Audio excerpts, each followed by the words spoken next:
go. Alex, how you Let's do doing? it. Really good. What about you? Thanks for the invite. Mate, pleasure. Thank you for joining me.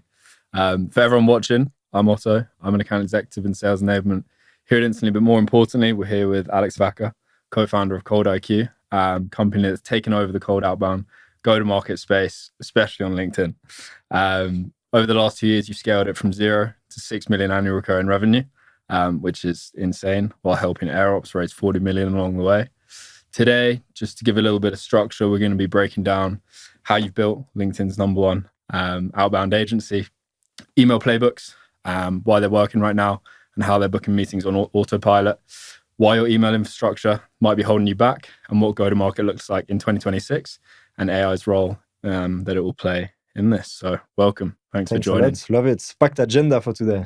Yeah, just a couple of things to cover off. But mate, just to kick things off, walk me through the moment you decided to start ColdIQ. What problem did you see in the market? Yeah, so actually, I didn't start ColdIQ myself. So it was actually the original idea from Mish, my business partner. So back in the days, we had like an affiliate business. So, early 20s, we did some betting on football matches. And then Mish had the idea back in the days to create like an affiliate website for the Belgian bookies. Yeah. And he ended up making some good money with this. And then later in our 20s, we kind of like started more of a normal life. We made like a lot of money in our early 20s with this, but he wanted to continue doing some money with affiliate. And then he had the idea to do the same, but for a sales software. Because at that time, he was running some cold email for the company he was working at.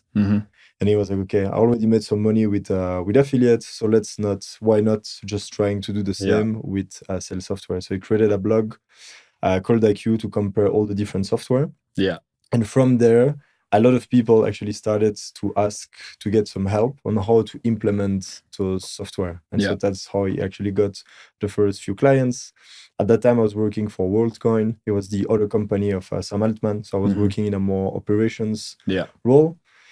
And then, long story short, started like talking with Mish. I started to see that there was like some potential in that market. AI was brand new. It was just like the release of like GPT-3. So I was like, if I need to do something, it should be now. Like I was 27 at that time. I'd been working for some really cool startup, but always wondering like, what if I would actually start my own thing? Yeah. And then at some point, it just like seemed that all the stars were aligned. And then I decided to be like, okay, let's work together. And then the rest is history. You quit and went all in. Yeah. Nice. How long had Mish been running it before you joined? When I joined Mish, he had 4 clients at that time. So, okay. Nice. And then he was already like delivering, but he had to kind of like hop between doing the email infra, building the list, talking to the clients. So it was like already like very difficult to handle on his own. And then when I joined, I kind of took over a bit more like the operations. And then I think for the first probably year, it was a very 50-50 split. Yeah. I was owning clients, he was owning clients, he was posting on LinkedIn. I think 6 months after I joined, looking at the success that Mish had by posting on LinkedIn, most of our pipeline was coming from there. I was like, let's just do the same. And so the first year was really us both doing a bit of everything. And and then it's only when we started hiring that then our role became a bit more like specialized. Yeah, nice. Awesome, man. What a journey. And when did you two, like obviously when you joined, realize that cold outbound wasn't just a feature, like this is a market that was like going, if not had already exploded, and that you were just going to sort of take advantage of it? Yeah, like I think the crazy thing that happened at the same time was the fame that Clay had at the beginning, which was very uncommon for software, right? It's like kind of Clay that made it such a thing for people to be happy to post content about software. If you look like 5 years back, if you look at HubSpot, no one would have made a LinkedIn post like flexing some CRM setup. And I think with Clay, with like all the tables, like it almost became cool to talk about like a B2B tool. Yeah. And at that time, I think a lot of people woke up to the opportunity of finding more clients through outbound. I think a lot of companies knew already a little bit, like you have that famous book from the guy at Salesforce, Predictable Revenue, that kind of like created the playbook of having a team of SDR that then generate meetings for AEs to close. So that's, I think, kind of started in the 2010s. But it was still a very like manual process, right? Like typically what company wanted to do was to hire a lot of SDR to scale revenue. And that was the correlation. If a company wanted more revenue, they simply had to hire more SDR. And I think what happened in the early 2020s, a lot of companies started to realize that more SDR didn't mean more revenue, and that a lot of the things that they were doing were very time consuming, and a lot of those things could be automated. And so Clay kind of started that whole movement of go-to-market engineering and started to look at, okay, do we really need that many SDR to do the job? Yeah. Or can we have one technical person that can actually automate most of the work that Yeah. SDR were doing? So yeah, nice. At the forefront of it. I love it. Yeah. So what led you to, like, you could have built tools like Clay, you saw it in the market, you were there in their infancy.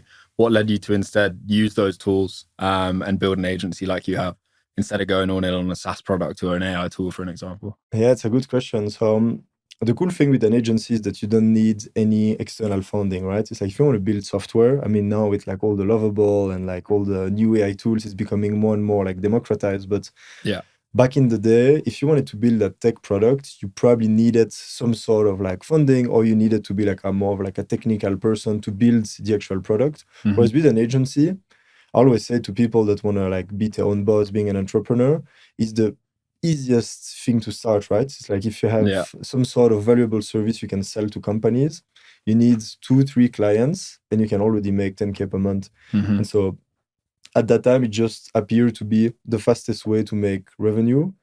And then since then, with like the entire ecosystem that built around Clay, we just kind of surfed that wave, and there was just so much demand that we never really stopped to be like, oh, should we actually build a software? It was just the agency was working so well that like let's just double down on what's working. And it's only in the last 3 months maybe that we're starting to contemplate the idea of building our own tech. Yeah. But for the beginning, we're just like, hey, there's so many people, so many companies that want some Clay implementation services that need help with automated outbound.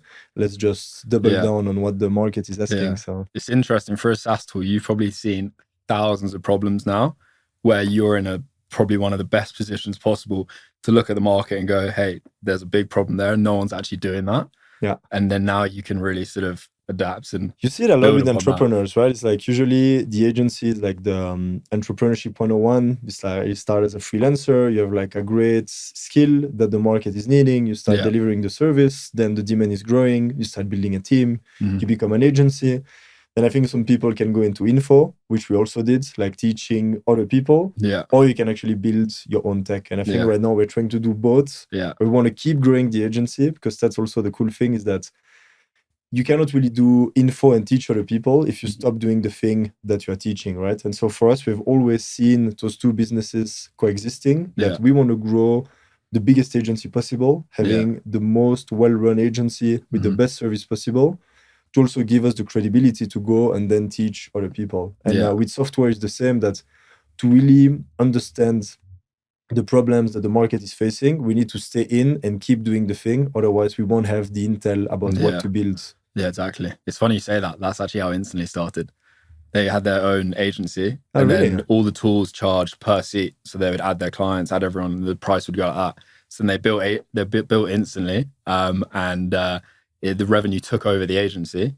So they shut the agency down, went all in on Instantly, and Instantly. And until we launch an agency, no? Because you guys also have kind of like an internal done for you service. Now the VIP service has come back. So it's one of those things. Full circle.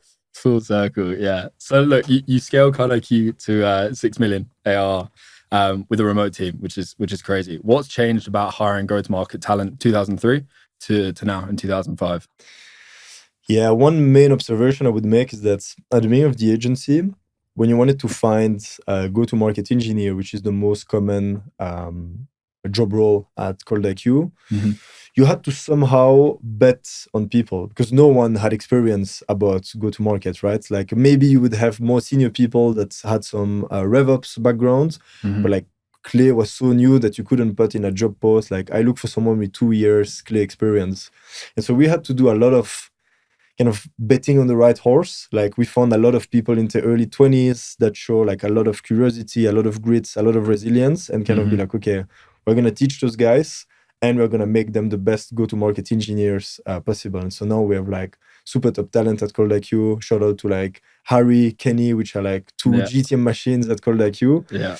Like Kenny is 23, Harry is like if I'm not mistaken, 24. Like that's super Crazy. young. Like Super Harry young. didn't even finish like college. He just like went straight into working and he learned everything by himself. And I truly believe that both of them must be in like the top 1% GTM talent worldwide. And we hire them not based on like clear experience. I think now the market is maturing a bit more. You start to see more like GTM engineer role in bigger companies. You see the requirement with like clear experience, 1 year, 2 years. But 2023, you had to just kind of assess, will I be able to teach that person? Will they get it? And I think now it's a bit more, we wouldn't hire go-to-market engineer that have no clue about Clay. I think we did it until like earlier this year, where we still hire a few recent people in the company that had no previous GTM experience.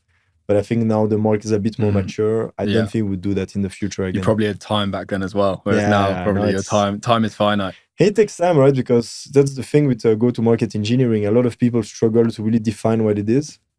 But for me, I would really define it as having high technical skills. You need to understand API, webhook, like all those things that are like a bit more technical than a usual salesperson might not be aware of. But you also need very high business acumen. Like to be able to make a great campaign, you need to understand like, okay, what is the company I'm outreaching for? What is the ICP? What is the pain point I'm solving? And at the beginning, I always thought that it would be harder to teach technical skills rather than like business acumen. But now looking back, I actually think it's the other way around. I think it's easier to teach technical skill to someone with very high business acumen than it is to teach business acumen to someone that's very technical. Yeah, exactly. Especially with the technical stuff as well. Like AI is a massive aid now.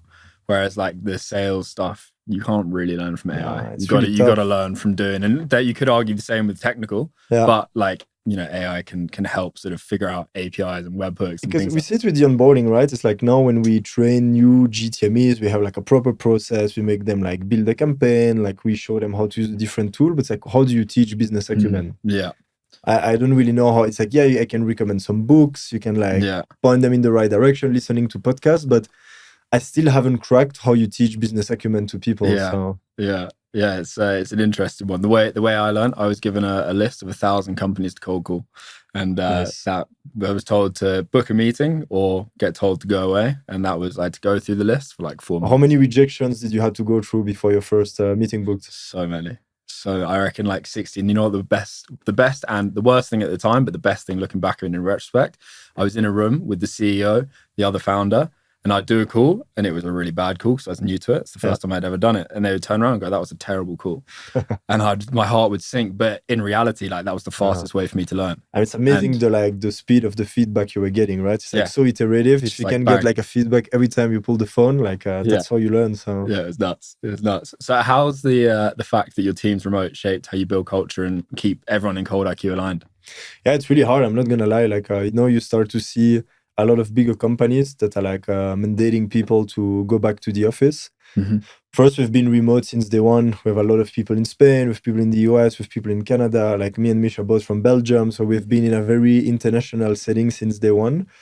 And I would still say that it's the best way for us to manage a business, because I would doubt that you can find all the best talent in a single city. Like maybe if you live in SF or New York, but I think for us, like we love Europe, we're just always moving around Europe. I don't think we would find the density of talent we have in the company now if we would have forced people to come to the office in like Brussels or Paris or Berlin. So I think it just increase the talent density you can have in a company by being remote. But now the drawback is that you need to repeat the vision a lot. You need to communicate a lot because it's very easy for people to be a bit lost into like everything that's happening. Like if someone has been joining remotely, we had some people that got onboarded from Australia. Like so such like a time difference. They don't really have someone to talk in person. So like, for sure, you can do a lot of Google Meet at the beginning. We do like a daily one-on-one with the manager during like the first 2 weeks, so they can ask a lot of questions. And so now what we see that work really well is having some sort of hybrid approach, having like a few offices where people can meet once in a while. We are going to try to do 2 offsite per year to get a team together. because that team spirit, I find it very difficult to build in a remote environment. Like you need people to meet, you need people to have fun together, like to just like get to know each other. And then the second part of the answer is that you need to have the right incentives in place. Like say, show me the incentive and I will show you the outcome. And I think it's really true when you manage a company. Like if you want people to do a certain thing, you need to place the right incentive for them to do the thing you want. Yeah, smart. I like it. So Mish is your co-founder, obviously. You guys make the dream team, but like how do you two divide and conquer the company together? Like what's the split? Who does operations, sales, marketing, all that sort of stuff? Yeah, I think I would more divide it in like the two archetypes that I think you need in most businesses. Yeah. I think that Mish is really like the creative, like he needs a lot of time for himself to think, to have like crazy ideas. And then Mish sometimes is just gonna have, after a few weeks, just gonna have one idea that's gonna be like business changing. And I think I'm more like an operator type of person. Like I make things happen, like I manage team, I hire people, like I set processes, like, and you need those two energy, I think, for a business to work. Because I think by me taking care of like the day-to-day fire, like it is always problem to fix, I think I can free some time for him to also think about like long-term, okay, what is like the long-term vision we want to go. And I'm more taking care of like, okay, day-to-day, how we like deliver a good service, how do we build the best automation, how do we build the best tech to serve all of our GTMEs. And so that balance of power has been working like really well. Because I also think between two business partners, you really need at some points in the maturity of the business, you need to clearly separate who's doing what, because I think a lot of the conflict usually arises between business partners when you start like stepping on each other's foot. And so for us, we've been really separating, which is more doing like everything content, marketing, and I'm more gonna take care of like revenue operations, like setting up everything admin related, accounting, like day-to-day operations. And that split has been working quite well so far. Nice, I like it. And do you think that split has like allowed you to scale to where you've got to, having that dynamic? Yeah, I think you need that.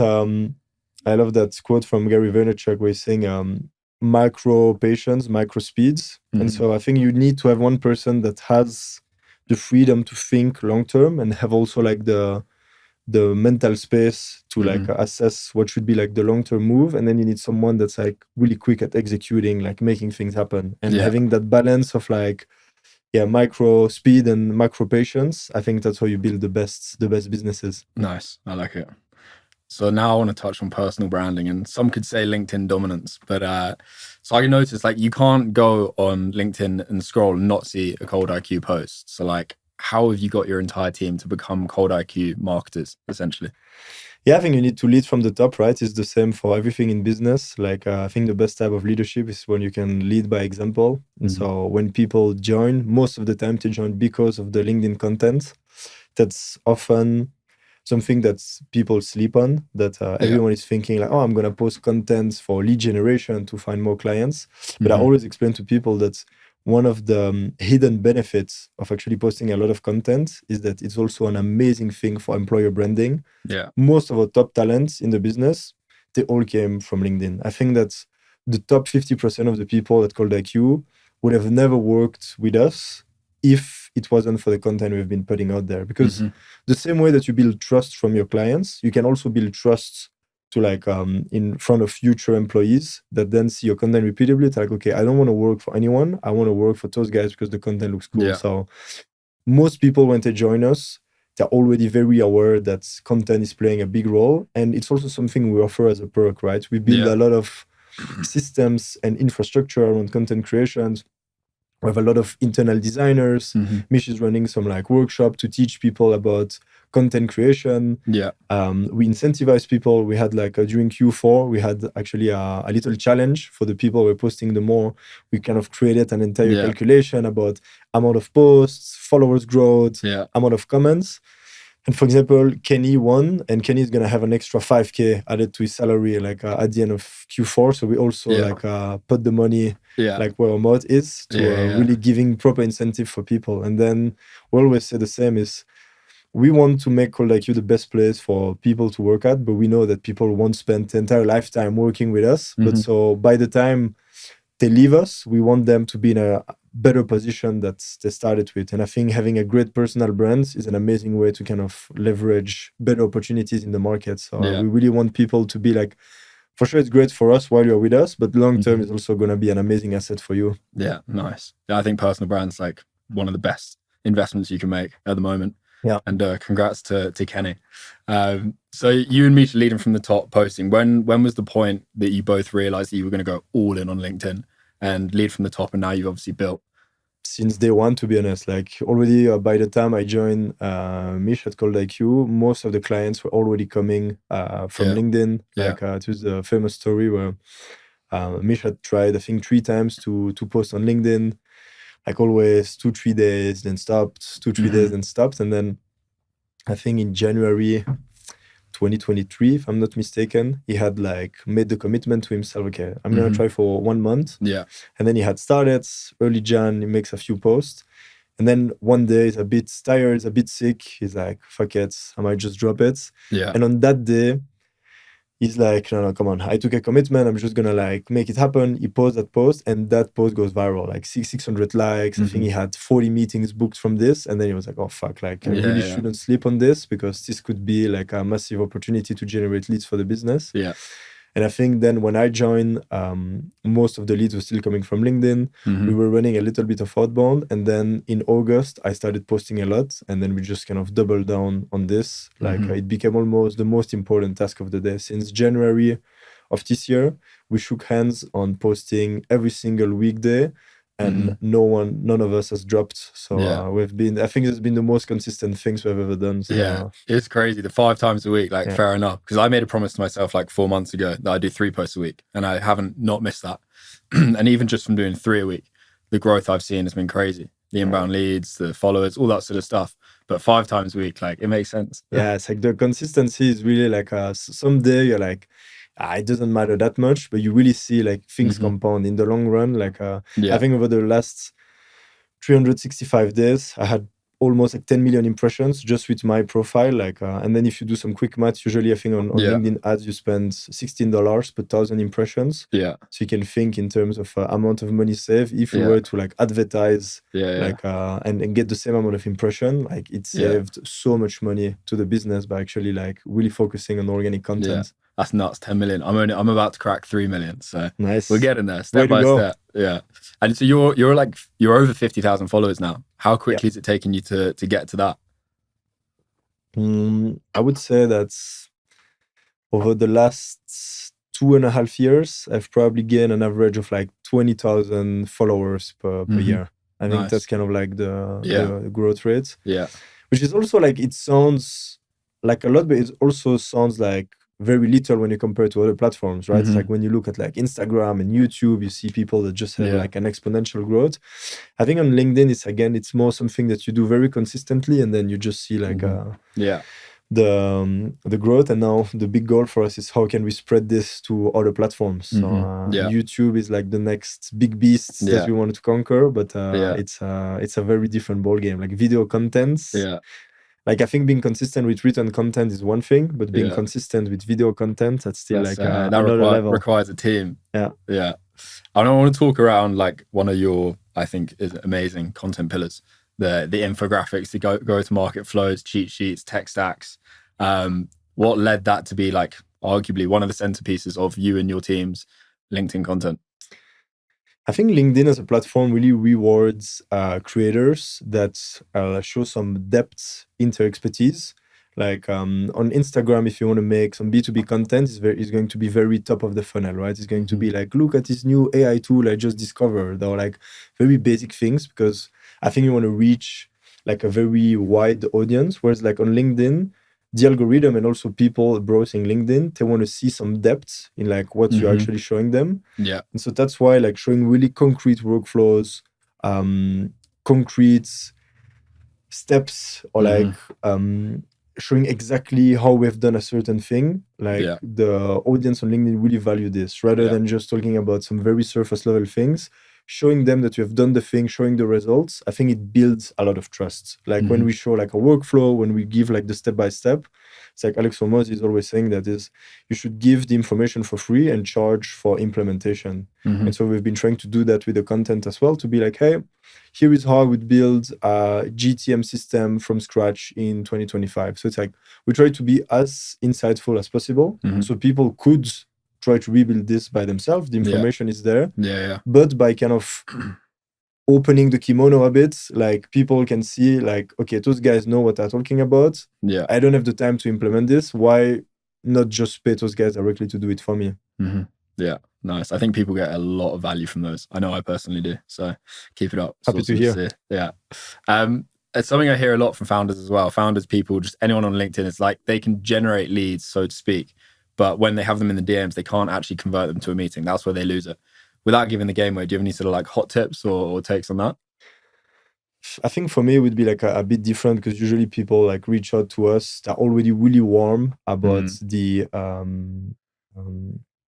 reason why they reach out is that they want to work with us. So usually it's very easy. I just like send the calendar of like a sales team, and then usually people are like have such a high intent that it's very easy for them to book. And we do very little sell by chat ourselves. Like we're really trying to more just provide as much value, and then when people feel ready and interested to work with us, they can find a lot of ways to actually book a meeting with us. Like we have the link on our website, we have it on our like LinkedIn profiles. So it's usually, if people want to talk to us, they will find a way to make it happen. So nice. I like it.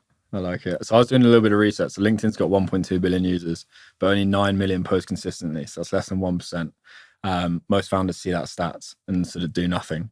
For someone listening who isn't posting on LinkedIn right now, or they're dabbling with it here and there, maybe one post a week, they're posting a company update, what's your like 3 tips for them to take advantage of this? I don't know, you could call it a LinkedIn gold rush. First thing, to not get too disappointed by the early results. I think that on any social media, you should feel ready to what I would call the valley of cringe. That like the first, commit to like maybe 90 days, that the first 3 months is going to be very difficult to get amazing results. You might have like one outlier and have one post that's actually going viral. But I think the first 3 months, you should really not look at the results and just be like, okay, if you commit to post for 3 months, post for 3 months, and don't care too much about the external results. Because at the beginning, it can be very frustrating for a lot of people. If you ask them like, okay, why are you not posting? Like, but what is my colleague from 10 years ago is going to think? And what is my friend from high school is going to think? So the first part, I think, is the mindset, rather than like concrete tips on like how to make LinkedIn work. You first need to convince yourself that the first month is going to be tough. It's tough for everyone that ever got started something, and you just need to like suck it up and go for it. One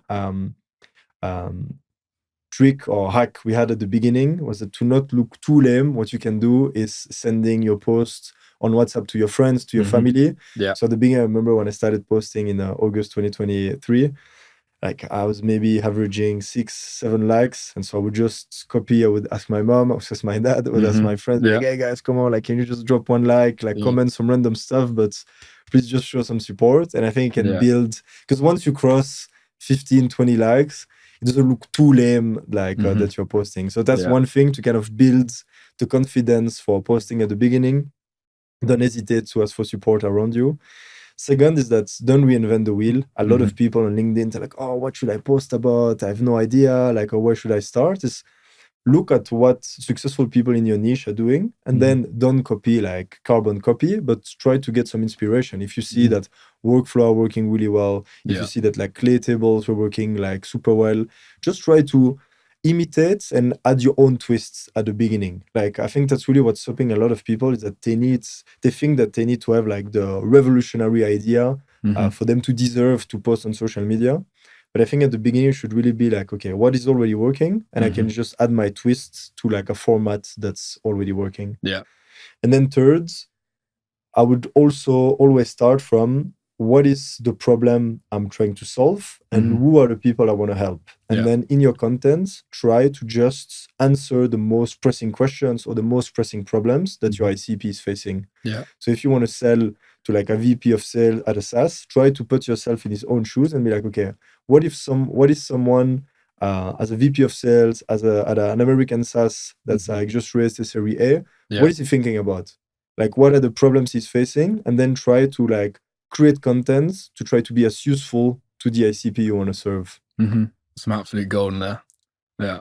So now I'd love to do a little bit of a deep dive into the AirOps case study, because that was awesome. I was in a WhatsApp group for engagement on LinkedIn. It's funny you mentioned that.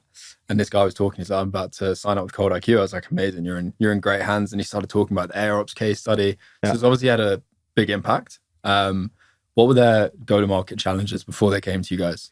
Yeah, the funny thing with AirOps is that where we added the most value wasn't actually that much with the outbound motion, but it was more with like the ABM strategy. So we had Ivan from a team that built an entire playbook around how to leverage ABM to get better results with outbound. And so they created an entire webinar strategy. So rather than like going straight to people and be like, hey, look at my software, buy from me, we're trying to get people to join those webinars to then learn about what AirOps could do for them. And so that's also what we are seeing in the market right now for AirOps, but for a lot of other companies, is that there's still too many companies that see outbound as a lead gen that you can use in a silo. That like, okay, I'm just going to build a list of 10,000 prospects and I'm just going to shoot so many emails. But I think now the best case studies and the best results we get is when we actually make multiple lead gen methods compound on one another. And so that's also why, as a company with ColdIQ, we want to move away from being just an outbound agency to being a GTM agency. Because we really see that the future is not going to be just outbound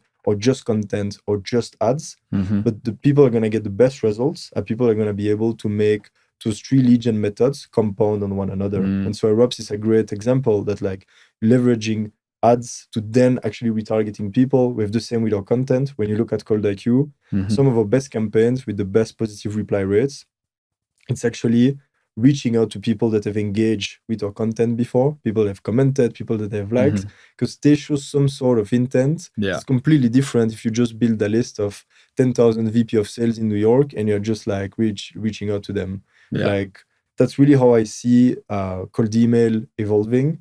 It's like, stop treating it as a lead gen, like that you would just do in a silo, and try to make it compound with like other lead gen methods. That's like the GTM flywheel, as we call it. Yeah, nice. And going like multi-channel. Yeah. Because then once you're getting 3 that are working all alongside each other, bang, like that's when it really that like famous study about how many touch points it takes for a B2B buyer to buy from you. And I think it's usually between 8 or 13 touch points. So if you only want to do that with email, people are going to be so done with you. Imagine if you need to send 13 emails, someone will be like, hey, here's my product. Hey, by the way, quick follow-up. Here is my product. Like, no one is buying like this anymore. It's like, no, it's such like a complex landscape, or like multiple interactions. Like, I see an ad and I see some LinkedIn content, and then I was on their website, and then they can actually like retarget me. And it's like all those small touch points that make someone buy. So I don't think it works like 10 years ago. We were just like, you fit my ICP, here is my software, book a meeting with me. Like, this is not how you sell in 2025, and it's definitely how you're going to sell in 2026. Yeah, nice. You built this whole like webinar strategy, and then from the webinars, then they would then pull people into meetings, and then it's just like a warm chat. Yeah, completely different approach than just bombarding them with cold email to anyone in the US. So. Yeah, it's funny you mentioned that. 2 weeks ago, I got an AI agency and I did an outbound set for it, for the webinar. So it's pulling people into a webinar, and then from there, one-to-one meetings. And I went live on it, sent like 400 emails in a day, and got like 10 responses like within the first hour. Being like, yeah, sure. Because it's like, you're not saying, hey, do you want to buy this off me? It's like, it's slow sort of build up to It's very interesting. I think we can learn a lot from the info world. Like people selling info products, I think they figure things out that like the more traditional B2B can learn from. It's like when you look at any info product seller, usually the way that the funnel works is that they get a lot of top of the funnel through Instagram, short form, and then they try to get people to watch a lot of YouTube video. Yeah. Because to buy from someone, you need to consume a lot of their content. You need to see them speak, and you used to be able to do that on like a lot of sales calls. But I think a webinar is kind of like the same as a YouTube video, right? It's like you see someone actually explaining the product, explain what it does, like completely different than just trying to convince someone based on a few lines in a cold email. And so I think webinar and YouTube are a bit the same strategy. And that's why there is a lot more B2B companies getting into YouTube as well. Yeah. Because you can actually build trust at scale by having people watching you speak about like a specific product and a specific pain point. Nice. Love it, mate. Love it. And then Eros went on to raise 40 million off the back of that, which is... I wouldn't say it's only because of ColdIQ, but we played a role for sure. Yeah, nice, man. That's awesome. Awesome. So look, we're both embedded in the GTM space and outbound. So I got a few quick fire questions about what's working. Let's dive into it. So email infrastructure. Most people think it's boring and expensive. Like, how important is it to the success that you have at ColdIQ? Super important. Like I always explain that when I do some keynote, is that you can have the best outbound strategy, the best copywriting. If your email lands in spam, nobody cares. So you could even offer some money to someone, but if the person never see the email, you might not get an answer, even to an email where you offer some money to someone. So I think the email infra is very important. There's definitely a bit of a 80-20 though. I think a lot of people are getting too caught up in being like, oh yeah, like I really need to have 15 emails per day and then having like all my DNS settings. Like you can probably do already a great job by understanding like 20% of what you need to know about. Now you have like Instantly. So to give like a little shout out to you guys, we have like your own email infra solution. So at the beginning, don't get too caught up. Maybe just like leverage the email infra from like outreach platform like Instantly. And then if you really like grow and scale, for us, we have an entire team that's actually setting up all the email infra for all of our clients. So to actually like buy the domains, create one workspace per client, like setting up the right DNS records, like the right amount of warm up over 2 weeks, right amount of emails per mailbox.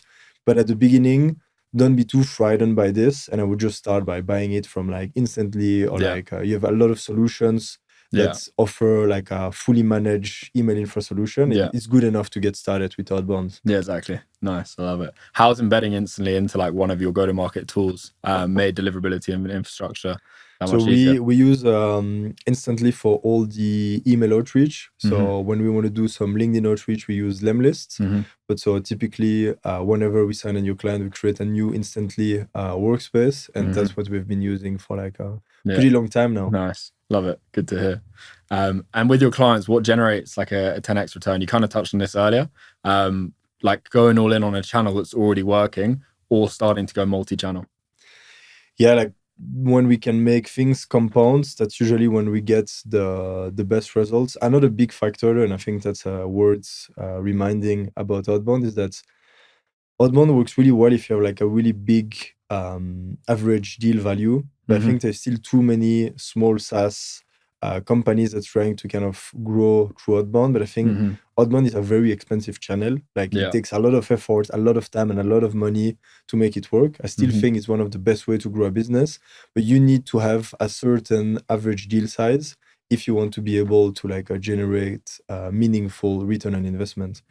Another really big factor is that you should probably make it work at a small scale before you automate everything. That's also what I repeat all the time to clients. Like, did you ever close a deal from manual outreach? And they're like, oh no. But like, yeah, but then automating it and like multiplying it by 5,000 is probably not gonna make it work. Like you need to be very granular in your understanding of like what resonates with your ICP, what you actually want to offer them. Is it like a lead magnet? Is it like some free work at the beginning? You need to have a sense of what work at a small scale before you try to 10 exits with outbound. And so usually I always offer people to do a small test is open a Google Sheets, lists your 100 dream accounts, and then do the research manually about all the data points that you would leverage in your outreach.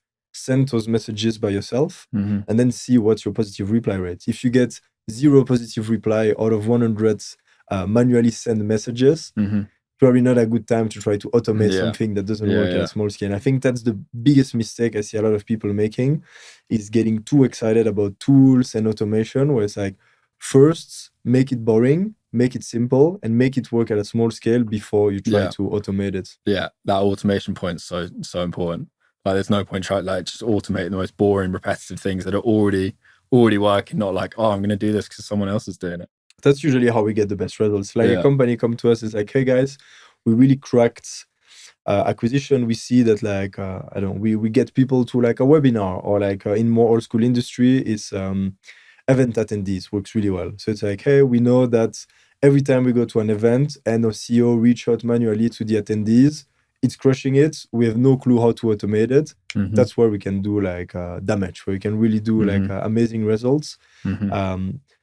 But yeah, the biggest mistake I see is like companies coming, they don't really have product market fit. They don't really know what's resonating with the ICP. And then it's like, hey, let me pay you a few thousand per month and like crack my PMF Yeah. for me. And then that usually doesn't really work. They haven't got the building blocks there. There's no point building up from there. Exactly, because the foundation is too shaky. Yeah, nice. And what are 3 AI-powered go-to-market tools you and your team can't live without right now? N8N, I think like now we're building most of our business on N8N, like all the automations for the enrichments.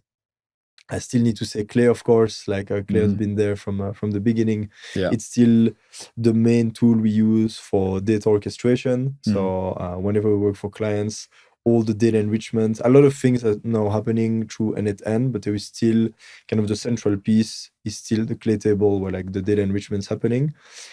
And then last, I would say Claude, Anthropic, like that's the LLM we use the most for like copywriting, for like research. We use more like Perplexity. Yeah. But I would probably say N8N, Clay, and Anthropic. Yeah, nice. Claude's great. What are yours?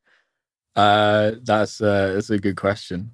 Instantly, for sure. That's what I use to do all the outbound for my agency. I want to say Claude, but at the moment in ChatGPT, I have like an army of GPTs, custom GPTs that I've built based on other data, and like mentors that I have, and I've sort of trained it. And obviously AI, if you train it in a certain way, then the output's amazing.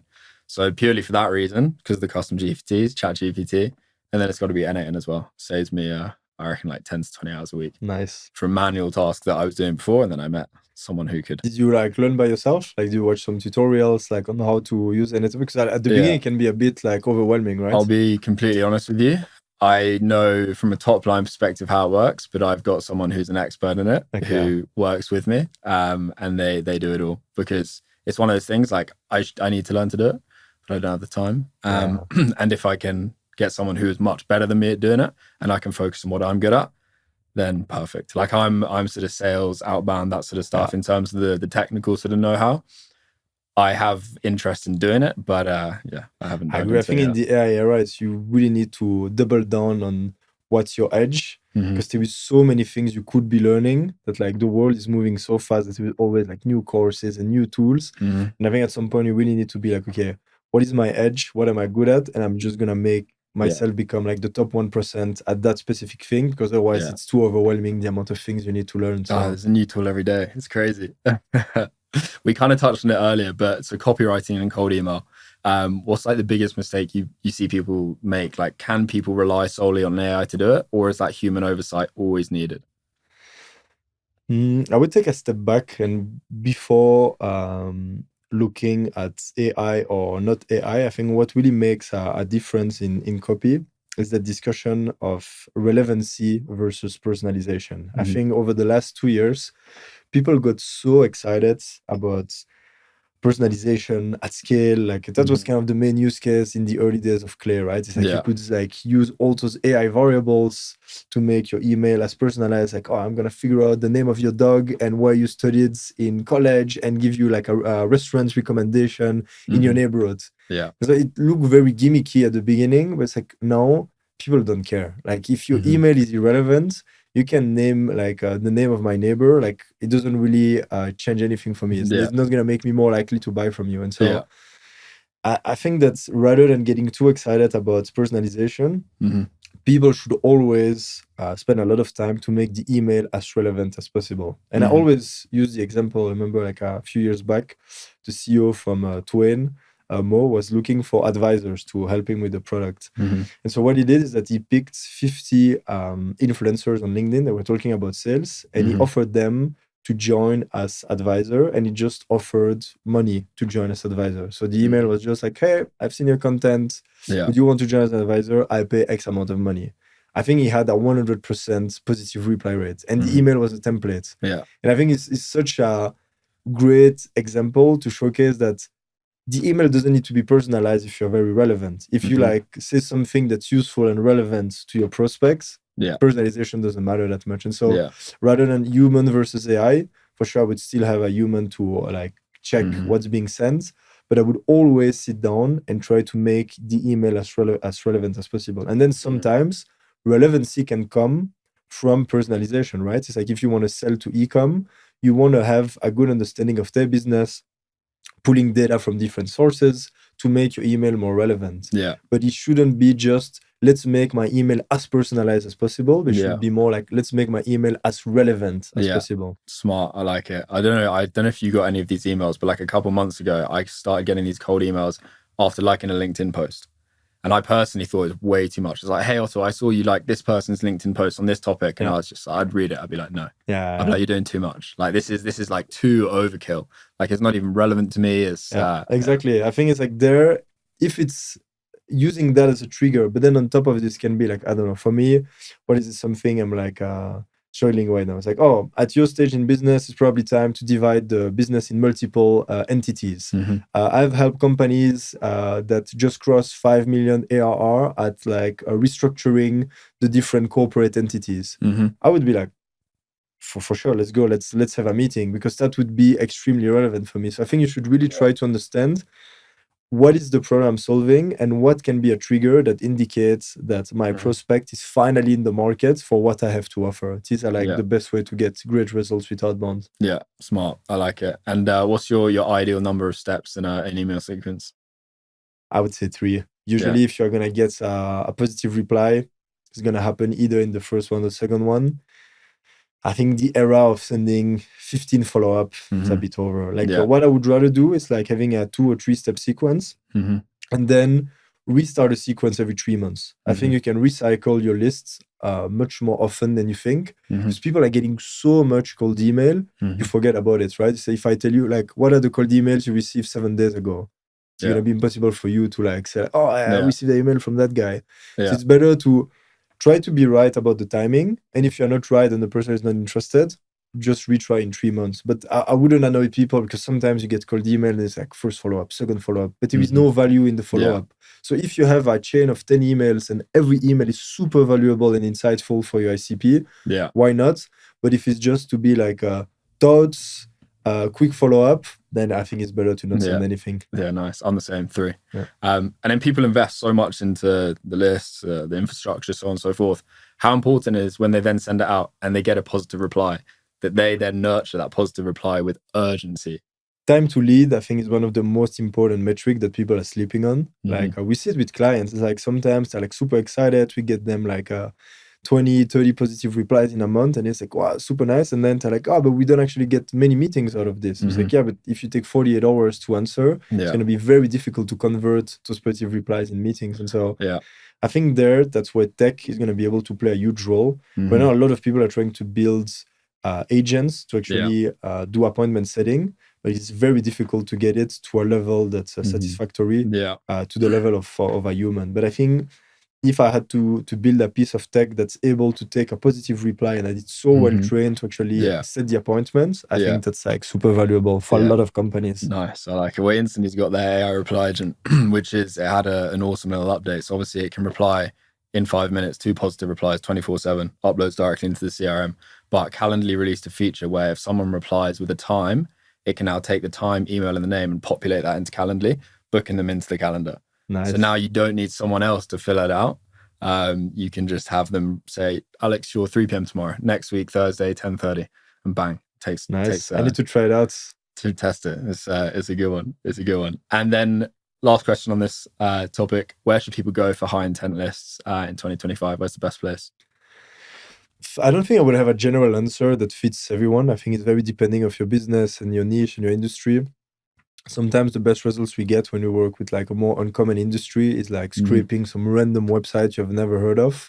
So it would be very depending of your industry. For us, what works really well is engagement on LinkedIn. That's always been the best source of high intent leads. If you work for e-com, I might be some like database where you have like all the different sellers. We were selling to Amazon sellers as well. There we bought actually some custom lists. So I think it's very industry specific. What would you answer to this? LinkedIn, I mean, if you're posting good content, I reckon LinkedIn is probably the best. Otherwise, I mean, I've heard very good things about Clay. I've tested it here and there. Probably those. Yeah. Cool. Nice. So I want to do a quick little deep dive into Instantly. When did you guys first start using it? Somewhere around 2 years ago. Yeah. Okay. And you've obviously tested a lot of other platforms. Why did you land on Instantly? I think for the deliverability, for us, we're just getting like much better results than with other platforms. Easy to set up. We've built a lot of automation with it, and like the API quality as well. Yeah. We're building a lot of internal toolings, and so we require to have really great API endpoints. And I think that Instantly was really built to make it easy for users to actually access the data and leverage the data. So right now we're building some dashboard for clients where we actually leverage all the data we get from Instantly. Nice. So I would say like deliverability, ease of use, and like the API quality. Nice. And connecting it all with NAN. Exactly. Nice. Good stuff. What's the average email volume, if you know, that it sort of instantly handles per client? Per client, I think it's gonna vary a lot, but I think ColdIQ on average we send around 1 million email per month. Yeah. Okay. Nice. Solid amount. And if Instantly went down for a day, what would that do for the operations at ColdIQ? I would be a mess. I hope your dev are gonna do a great job for that to never happen. Because I think a big part of our infra is built on Instantly. So it's like that's the thing that makes it so difficult to move from one platform to the other, is that you have a lot of things that are already embedded with whatever we do with Instantly. So I wish that's to not happen. We'll make sure that doesn't, don't worry. I just want to touch on sort of AI in the future of go-to-market. So the thing I've been thinking about, and I say it to a lot of people, like at this point in time, AI is the worst it will ever be.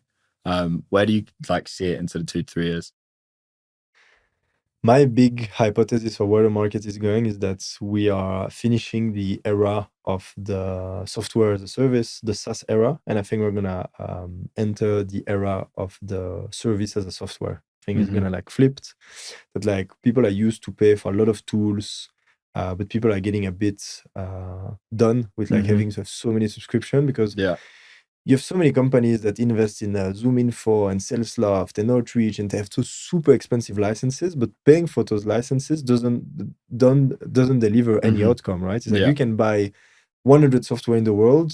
If you don't do anything with it, you will still be at the same place.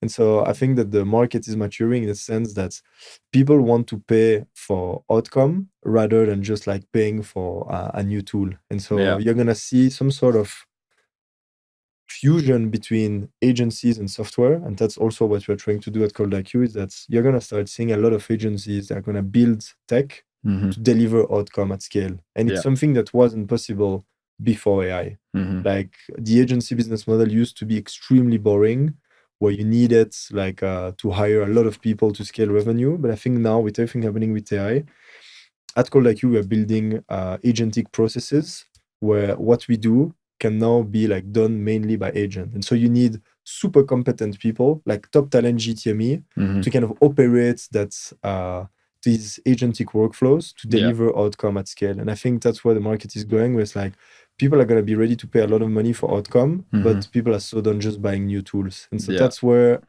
for once, I think agencies are going to have a massive edge over software companies. Because I see it a lot in the conversation I have with SaaS founders. A lot of them want to do partnership to offer that service layer on top of their product. Because they don't want to have a team of CSM. They need to deal with clients. Like, it's very difficult, right? Because when you're a software, you're not being kept accountable as much for the outcome. Like if you buy Zoom Info and you don't get results, you're not gonna go like scream at Zoom Info. Like you're gonna take the accountability. When you work with an agency, it's like if you don't get results, like you're gonna be on the grill and the client's gonna be very unhappy. And so I think software companies are starting to realize this, that people just don't want more software. They want to have specific outcome. And so they need to become able to deliver those outcomes. And I think on this, agencies have a massive edge, because you need to deliver outcomes since day one. Whereas like for software companies, they might already be very advanced, never had to think about delivering outcome. And now they're like, okay, how do I do? Do I build an internal team? Do I actually do partnership with agencies? So I think the cards are going to be reshuffled a bit. Nice. It's good. I like that take. I speak to a lot of founders and operators. Minority, I'll give it, but they still have the mindset that they're scared or they're skeptical of AI. What's the cost of having that mindset moving into 2026? They're very dangerous. I think you should try to leverage it as much as possible. Like everyone is saying that like you won't get replaced by AI, but I think you're gonna be replaced by someone leveraging AI. Yeah. There's just going to be so many opportunities, but I think the world is gonna become extremely unequal. You're gonna have like a concentration of wealth that we have never seen in the world before, because now the amount of money that's going to be generated by one person, some Altman from OpenAI is saying that we're going to witness the birth of the one person unicorn, like a person like operating a company worth $1 billion by himself.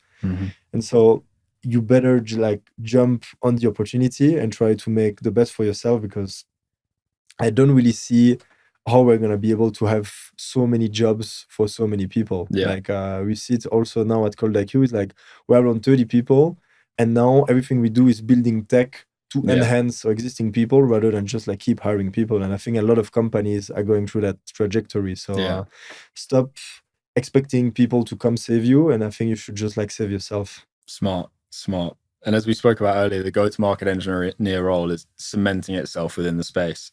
What specific skills do they need to stay ahead of AI and up to speed with it so that they can sort of grow and evolve with it? I think curiosity. Like that's always when people ask me, okay, what is the one trait you want to hire for? Is just like you need more curious people. Because you can have the smartest people, if they don't have that continuous learning mindsets, like they're gonna be like outdated extremely fast. Like the market is moving so fast now, you cannot take 2 weeks holiday. Like I feel like there is a new model, it is a new tool that someone has discovered, so you need to be excited about learning new things. And I think the best GTMEs are going to be like the most curious people, because they're gonna have that mindset of being like, I need to stay up to date, I need to keep learning, and that's how I'm gonna stay at the top of my game, almost like an athlete. Like it's never like a final stage. It's like, okay, I've done it. No, it's like you need to keep training and keep learning. Curiosity. I like it.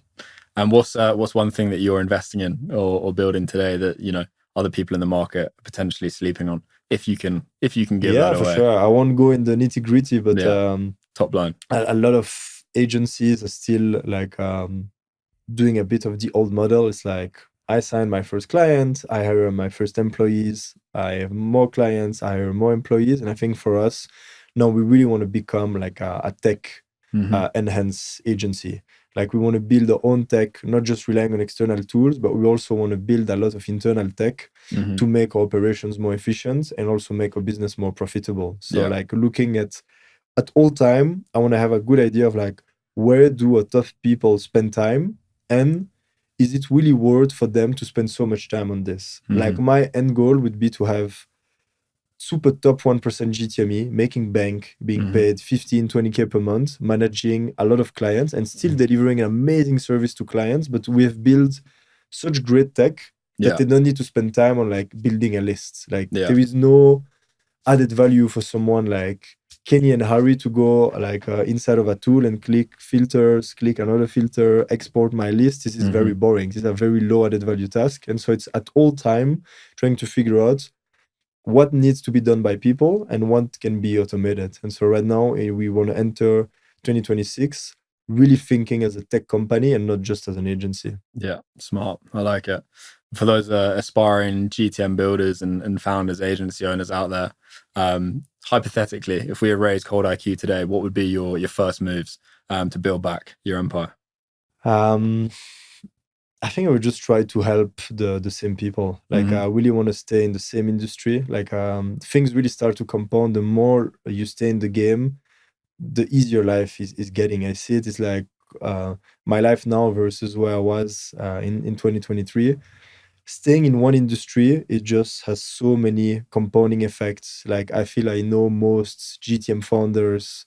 um, I know what's happening in the industry. Like if tomorrow like the business would disappear, I would have so many places we could actually like provide some help, so many founders I could help. So I would just like double down on GTM. Like that's the thing that a lot of people in their 20s, I think I'm making a bit of a mistake, and I did that in my early 20s as well, is that you hop from one industry to the other. It's like, oh, drop shipping, and then I'm gonna do e-com. It's like, no, I saw a video from Iman Gadzi and I'm gonna do like a social media management. And then you never build any depth in anything. And I really see how my life changed picking one industry and being like, okay, I'm gonna do a 10 years plan and I'm gonna be like a recognized expert in go-to-markets and committing to that like long-term thinking. Yeah. You're never gonna be out of job. Like if right now I would like ColdIQ would stop for whatever reason, Yeah.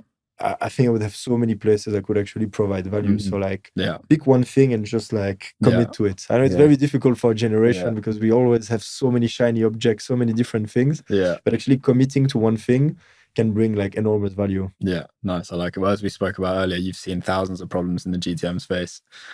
So you have a list of tools that you could probably go and be like, right, these are And sort the of areas. network as well, the access, like, you know, like WhatsApp numbers from like other GTM founders, like you get intel, you know, like you start to be added to some like WhatsApp group that other people don't have access to. So it's just like it gives you an edge that you wouldn't have if you were just hopping from one industry to the other every 3 months. Nice. And last question: what's the single, if you can remember, or one of single best cold email you've ever received as the co-founder of ColdIQ? I think it was actually the one from Fuel Finance.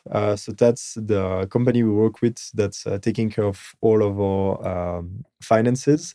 And it wasn't good because of the copy, but it was good because of the timing. I think they managed to figure out when it would start to be painful, accounting wise and finance wise, for a company like ours. Like I was doing a lot of things in spreadsheet and in Notion, and it's like, and I remember receiving that email being like, oh wow, it's actually, I was thinking already for a few weeks that I would need some help for everything finance related.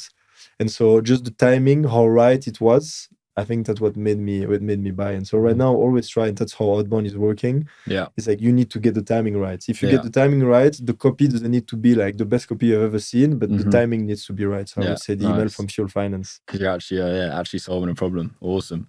Well, mate, really enjoyed this chat. For everyone watching, if you're serious about building an AI-powered outbound motion, go to coldiq.com, book a strategy call with Alex's team. They work with B2B companies, GTM teams looking to scale pipeline.